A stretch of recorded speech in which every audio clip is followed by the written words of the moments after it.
Hi guys, இன்னைக்கு டே 17ல என்ன பார்க்க போறோம்னா வெர்டிப்ராவை டீகம்ப்ரஸ் பண்ணுற மாதிரி ஒர்க் அவுட்ஸ் வாங்க பார்க்கலாம்.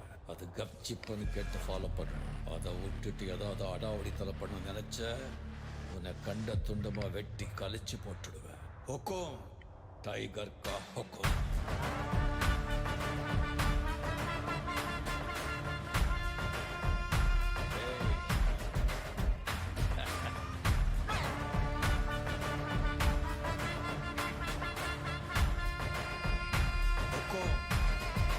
டைகர்